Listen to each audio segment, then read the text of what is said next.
RCR, la red que comunica y une al Perú.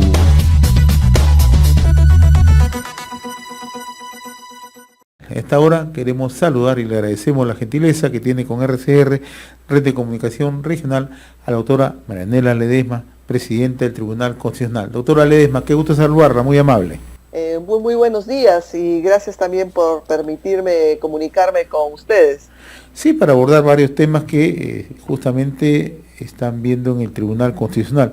Uno de ellos que van a ver en los próximos días la decisión sobre la distribución del anticonceptivo de emergencia, ¿no? Y tras casi 20 años de controversias legales sobre la anticoncepción oral de emergencia, el tribunal está analizando si se reintegra o no este método, ¿no?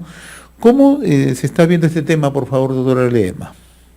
Sí, bueno, este es un amparo que le corresponde como ponente al magistrado Augusto Ferrero, y lo primero que se está dilucidando es si va a pasar a la vista de la causa, a conocimiento de todo el pleno, que es como es el trámite para todos los casos. Me imagino que eso irá también a ser aceptado por la totalidad del pleno y tendrá una fecha en su momento de vista. Uh-huh. ¿No se tiene un plazo determinado cuándo ya se verá la causa final? No hay en ese caso no tiene una fecha determinada. Imagino que en el transcurso pues de un mes tendremos ya una fecha para vista. Ahora, otro tema, doctora Ledesma, que ha generado naturalmente más de una controversia es la ley que elimina el régimen CAS, ¿no? Que fue aprobada por insistencia por el Congreso y que elimina de forma progresiva, ¿no?, el régimen de contrato administrativo, que es conocido como CAS, ¿no? Y todo parece indicar que el Ejecutivo podría observarla. La pregunta es, mientras se resuelve esto, ¿se pueden seguir con mayores nombramientos? Ese es el gran problema que estamos sufriendo, por lo menos la mayor parte de instituciones del Estado. En el caso concreto del Tribunal Constitucional teníamos programado como 30 plazas CAS que iban a salir a concurso y lamentablemente se han tenido que dejar en suspenso porque la ley CAS ha desaparecido, ¿no? Pero también acá hay que advertir que entre trabajos que se puedan hacer por locación de servicios, pues los trabajos temporales vía CAS le da mayor protección a los trabajadores. Pongo un ejemplo, el tribunal está en una fase de digitalización de sus documentos. El objeto central del tribunal no es digitalizar documentos, el objeto central del tribunal es resolver causas, pero tenemos que contratar transitoriamente para que se haga esta digitalización. ¿Y qué mejor forma de contratarles? Haciéndole un contrato temporal, no administrativo, para que los trabajadores en esos meses puedan tener una cobertura de un seguro social, de repente unas vacaciones, según lo que dure la temporalidad del contrato. Lamentablemente la lógica de la temporalidad en la contratación CAS ya no existe a partir de la ley que se ha dado, ¿no? Entonces eso ya impide que por lo menos en el Estado intentemos hacer contrataciones vía CAS. Ya no hay incorporaciones vía CAS en el Estado, ¿no? Entonces eso también está limitando algunas actividades que uno necesite hacer de carácter temporal, ¿no? Y que tengan que tener un trabajo en el Estado. A propósito de este tema, doctora Ledesma, hoy el diario Gestión da a conocer que, de acuerdo a algunas precisiones que ha hecho Servir, ¿no?, se pueden contratar por CAS, pero solo para puestos temporales, ¿no? Y es lo que usted justamente está dando a conocer, ¿no? Claro, la temporalidad, pero Servir no ha hablado en relación al CAS, el CAS ya desapareció, ha hablado en relación a la locación de servicios. ¿Ya? Que es un régimen, lamentablemente, que era lo que antecedió al CAS, porque antes el Estado precisamente contrataba temporalmente con la locación de servicios. Luego, para darle mayor protección a los trabajadores, se creó esta figura transitoria o de temporalidad llamada CAS. Porque le permite vacaciones, les permite un seguro social, le permite otras coberturas laborales frente a la locación que no tienen nada, porque es un trabajo con una naturaleza también diferente, por lo mismo que es temporal, ¿no? Bueno, se ha regresado lamentablemente a la época, hemos retrocedido en la tutela de los trabajos temporales. Eso es, en otras palabras, hay un retroceso en tutelar, en amparar las relaciones laborales que se hacen de carácter temporal, porque antes precisamente los CAS tenían esa lógica, ¿no? De dar un trabajo temporal con mayor protección a quienes trabajaban en esas condiciones.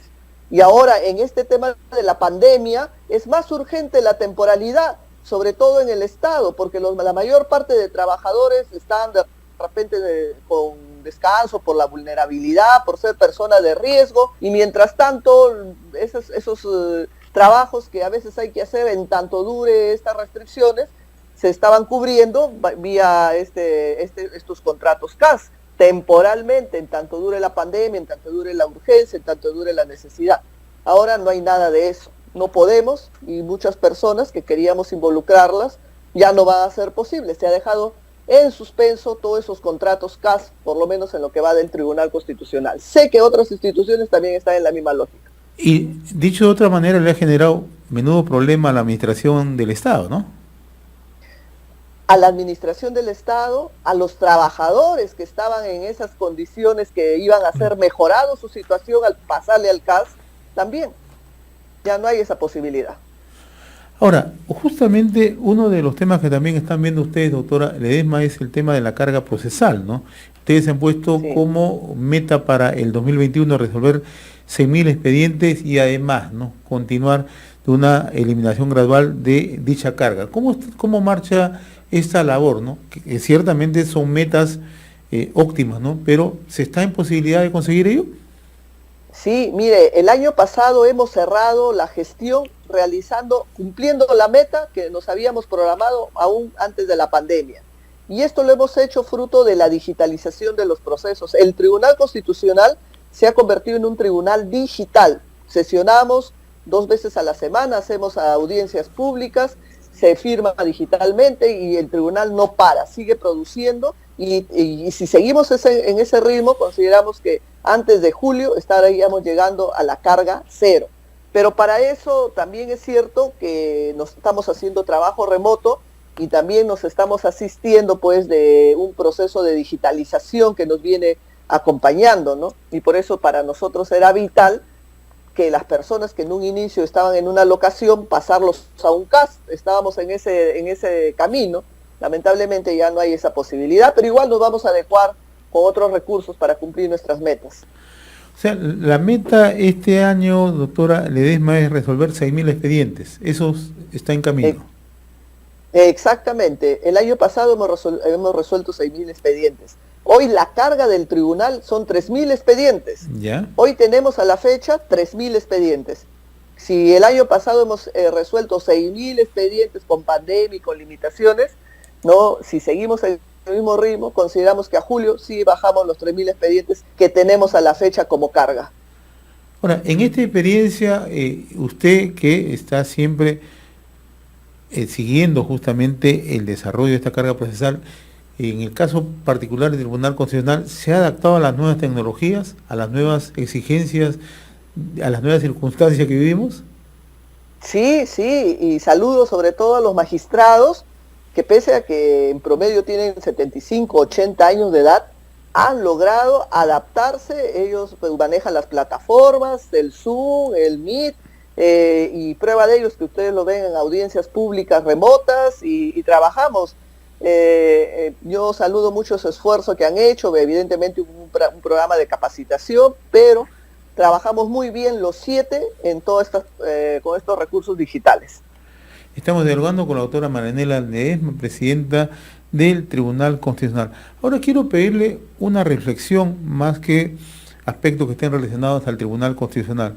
Usted, en honor a la verdad, hace unos días, ¿no?, cuando se generó todo ese tema de las vacunas, usted salió al frente y dijo que a través de una declaración jurada demostraba que no había sido vacunada, ¿no? Y estamos observando, doctora Ledesma, en el país que en los últimos días se están generando informaciones, nuevas revelaciones en relación al tema de las vacunas, ¿no? ¿Cuánto pesa la transparencia para evitar justamente no llegar a esta situación de desconfianza, esta situación de incertidumbre que estamos viviendo, por favor? Yo diría no solo la transparencia, sino la veracidad de las cosas, porque uno puede alegremente salir a viva voz a decir que no ha hecho algo y en el fondo no es cierto lo que sostiene. Hay que conjugar las dos cosas, transparencia y veracidad de la información.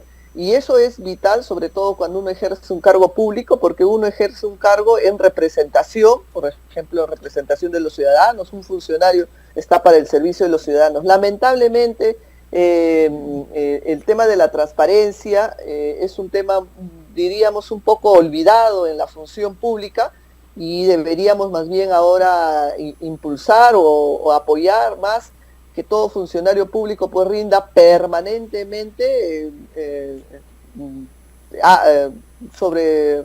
dé cuenta de sus actos, mejor dicho, permanentemente, si están vinculados sobre todo al quehacer funcional, ¿no? Porque al final esos actos son para el servicio público. Eso es lo que le podría decir, ¿no? No, y además yo estaba revisando unas declaraciones suyas en relación a esta reflexión que usted hace, que brindó a IDL Radio justamente hace un par de semanas, ¿no? Donde usted decía que hubiera sido importante que el expresidente Martín Vizcarra hubiera anunciado al país que estaba sometiéndose a esta vacunación. ¿Por qué le traigo esto a colación, no? Porque estamos viendo, ¿no?, ahora nuevas informaciones que dan cuenta que exministros habrían comunicado, no habrían comunicado, ¿no? Y como usted bien anota, ¿no?, siendo funcionarios públicos hay la obligación de informar, ¿no?, para evitar no solamente estas distorsiones, ¿no?, sino la incertidumbre que vivimos, ¿no? Claro, a la transparencia, a la veracidad de la información, agregaremos el tema de la oportunidad de la información.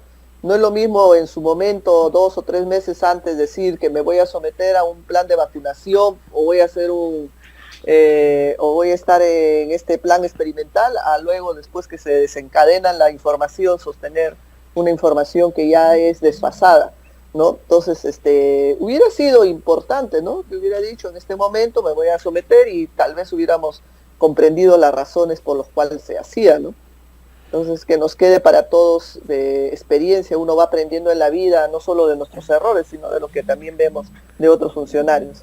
Ahora, ciertamente que en este tema de las vacunas, y con esto ya culmino con este tema, por favor, lo importante es que ya esto se encuentra en manos de los ámbitos jurisdiccionales, ¿no? Pero la opinión pública se pregunta, ¿no? Y esto también en algún momento el propio presidente de la República dijo, nosotros vamos a transparentar la información para que se conozca quiénes se favorecieron con la vacunación, ¿no? ¿Resulta en este momento pertinente que se conozca quiénes fueron favorecidos, o considera usted que tiene que seguir los canales correspondientes?